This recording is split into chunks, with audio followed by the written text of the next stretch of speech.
Livro As 5 Linguagens do Amor dos Adolescentes, capítulo 10, parte 1. Amor e ira. Ajuda para os adolescentes. Tom aproximou-se de onde eu estava após ter dado uma palestra sobre ira. Notei as lágrimas nos olhos dele enquanto me dizia: errei. Nesta noite, pela primeira vez, percebi que fiz minha filha se afastar em silêncio. Antes, quando ela se aborrecia comigo, eu lhe dizia que era uma boba, que deveria crescer e não ser tão sensível. Percebo agora que a afastei de mim. Nos últimos 6 meses, ela quase não conversa comigo. Como ajudar os filhos quando implodiram? Afastam-se completamente e não querem comunicação alguma conosco por causa da ira? Quando descobrirmos como ele está lidando com a ira, seja guardando-a, uma implosão, ou manifestando-a, uma explosão, podemos ajudá-lo. Este capítulo trata de mais alguns passos para ajudar seu filho a desenvolver habilidades para obter um controle adequado da ira. A difícil tarefa de escutar. Uma vez que tenha identificado as falhas nas reações dele, você pode partir para o próximo passo, que é ajudá-lo a adquirir habilidades saudáveis para o controle da ira. O segundo passo que os pais devem dar é a difícil tarefa de escutar os adolescentes irados. Enfatizo as palavras, entre aspas, difícil tarefa, pois posso lhe assegurar que isso não será fácil. Trataremos brevemente do adolescente implosivo, entre aspas, recolhido. De certa forma, esse é o tipo mais difícil. Vamos começar com o adolescente explosivo. Esse é com quem tenho maior experiência. Nosso filho era um explosivo. Escutando palavras furiosas e explosivas. Sou conselheiro de casais e famílias. Fui treinado para escutar, mas garanto que não foi uma tarefa fácil ouvir as expressões de raiva vindas da boca do meu próprio filho. A difícil tarefa de escutar pode parecer fácil demais, mas de fato foi um feito colossal ouvir meu filho explosivo.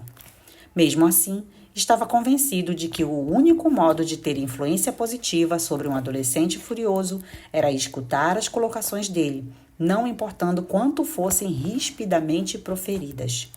O poema que se encontra no fim desse capítulo, escrito por meu filho tantos anos atrás, me assegurou de escutá-lo, que isso não foi em vão. Ainda acredito que devemos escutar os interesses dos adolescentes. Não importa quanto agressivos pareçam. Por que é tão importante ouvir suas expressões de raiva? Porque a ira não pode ser diluída, a não ser que os interesses que a estimularam sejam abordados. Os pais não podem abordar esses interesses até que os tenham escutado. Vamos começar pelo início. Por que o adolescente está irritado? Porque algo que considera injusto, idiota ou desumano aconteceu. É verdade que tal percepção pode estar distorcida, mas na sua mente um erro foi cometido. O adolescente se irrita pela mesma razão que o adulto. Percebeu um erro. Assim, quando está expressando aquela ira verbalmente, mesmo que seja na base do grito, os pais devem agradecer. Há grande chance de saberem o que está se passando na mente e no espírito do adolescente porque escutaram. Essa informação é essencial se os pais quiserem ajudar o filho a aplacar a ira. Eles precisam descobrir por que o adolescente está irado, o que o filho percebeu que aconteceu de errado, qual injustiça os pais cometeram do ponto de vista do adolescente, na verdade, que ato de traição cometeram. Se não descobrirem esses dados importantes e resolverem o assunto com o adolescente, a raiva dele ficará contida e as palavras explosivas terão sido ditas em vão. Mas se os pais escutarem os interesses do adolescente e chegarem à raiz do assunto, então poderão assumir uma posição inteligente, perdendo a paciência. A dificuldade é que a maioria dos pais de adolescentes responde negativamente às palavras explosivas dos filhos, antes mesmo de escutar as observações deles. Em geral, nós nos aborrecemos com a forma como falam, perdemos a paciência e gritamos com eles. Os pais dizem: cale a boca e vá para o seu quarto, não fale comigo desse jeito. Procedendo assim, impedem o fluxo de comunicação e eliminam a possibilidade de descobrir a fonte da ira. A casa pode estar quieta, mas a ira está fermentando nos dois lados em questão, pais e adolescente, e não irá desaparecer até que seja tratada. Isso é o que eu chamo de engarrafamento da ira do adolescente. É como colocar uma capa sobre a ira guardada dentro dele. O adolescente está agora duplamente aborrecido. Ele está aborrecido não só pela questão original, mas também pelo modo como foi tratado. Os pais aumentaram o problema, em vez de ensiná-lo como lidar positivamente com a ira. Os pais sábios, porém, se concentrarão naquilo que o adolescente fala e não no modo como fala. O importante no momento é descobrir a fonte da ira do adolescente. Ele é o único que pode lhe dar essa informação. Se grita com você, está tentando lhe dizer algo. Os pais sábios assumirão o papel de ouvintes. Sugiro que pegue papel e caneta e comece a anotar aquilo que está ouvindo que seu filho diz. Isso o ajudará a focalizar-se na mensagem em vez de na maneira como ela é comunicada. Anote o que o adolescente disser. O que considera injusto? Não se defenda. Essa não é a hora de brigar, é hora de ouvir. Negociação ou briga podem vir depois, mas naquele momento estamos coletando informações secretas, absolutamente necessárias para chegarmos a um acordo de paz com nossos adolescentes. A segunda etapa do processo de ouvir. Quando um adolescente terminar a explosão verbal inicial, compartilhe com ele aquilo que você pensa ter ouvido e permita que ele esclareça. Você pode dizer: o que eu entendi você dizer é que está bravo porque eu, isso e aquilo. É isso que está dizendo? Uma observação como essa mostra ao adolescente que o ouviu e deseja saber mais. Ele se verá incentivado a falar. Pode ser que na mesma intensidade ou mais sutilmente, mas ele continuará compartilhando o porquê de estar tão aborrecido. Continue a escrever o que está ouvindo. Recuse a tentação de se defender. Lembre-se de que você está na segunda etapa do processo de ouvir. Quando o adolescente terminar, repita aquilo que você pensa ser o que ele disse e dê-lhe outra oportunidade para certificar-se de que entendeu bem a mensagem. Depois da terceira etapa, ele perceberá que você o está levando a sério e se surpreenderá porque você tomou notas e está decididamente lhe dando atenção. Quando o adolescente perceber que os seus interesses foram ouvidos, é hora de você dar o terceiro passo. É muito importante ouvir com atenção quando ele está irado.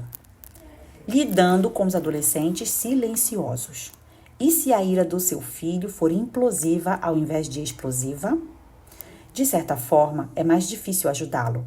A recusa dele em compartilhar os assuntos que o preocupam e as questões que estimularam a ira deixa os pais sem ação. Eles não podem responder ao que está se passando na mente do adolescente até que saibam quais são os pensamentos e sentimentos dele. Em alguns casos, é por isso que os jovens adotam essa estratégia. Silêncio e poder. Quando os pais são extremamente controladores, tomando conta de todas as decisões, o adolescente sente-se incapaz. Ele não consegue desenvolver independência e identidade própria e acredita que, por intermédio do silêncio, estará em vantagem em relação aos pais. Com o silêncio, está no controle, pelo menos naquele momento. Ele tem algo que os pais querem, mas se recusa a dar. Quando um dos pais se desespera e reclama com o cônjuge ou com outros adultos, argumentando que o adolescente não fala ou explodindo verbalmente, aspas, não posso ajudá-lo se não me disser o que há de errado. O jovem está vencendo a batalha. É exatamente isso que ele quer. Estar fora de controle dos pais. Ele está farto do controle materno e paterno e quer ser independente. No momento, o silêncio é a única forma de estabelecer tal independência. Assim, os pais de adolescentes silenciosos precisam fazer a si mesmos as seguintes perguntas, ainda que desagradáveis. Estou sendo muito controlador? Estou lhe dando liberdade o suficiente para pensar e tomar algumas decisões por si mesmo?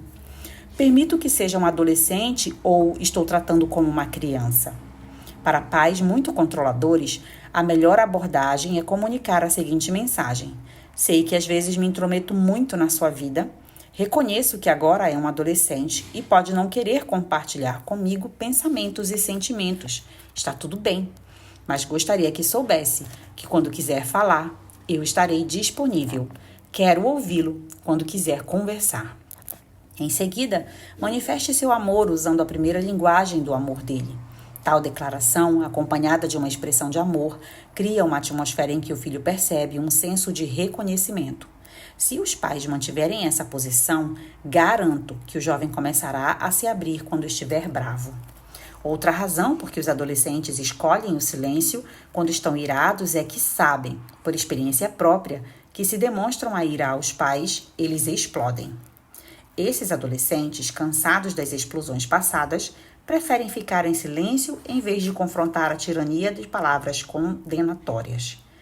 Eles se sentiram envergonhados ou condenados por essas palavras. Não desejam que isso ocorra novamente. A atitude mais fácil é se fechar e se recusar a compartilhar o motivo de estarem aborrecidos. Os pais desses adolescentes nunca serão capazes de arrancar uma palavra sequer dos filhos. Seus esforços serão considerados maçantes e forçarão ainda mais o adolescente a ficar em silêncio. O que os pais devem fazer é confessar os próprios erros passados. Derrubar o muro dos comportamentos negativos é o primeiro passo para criar uma atmosfera em que o filho irá novamente expor a sua ira. Até o próximo áudio.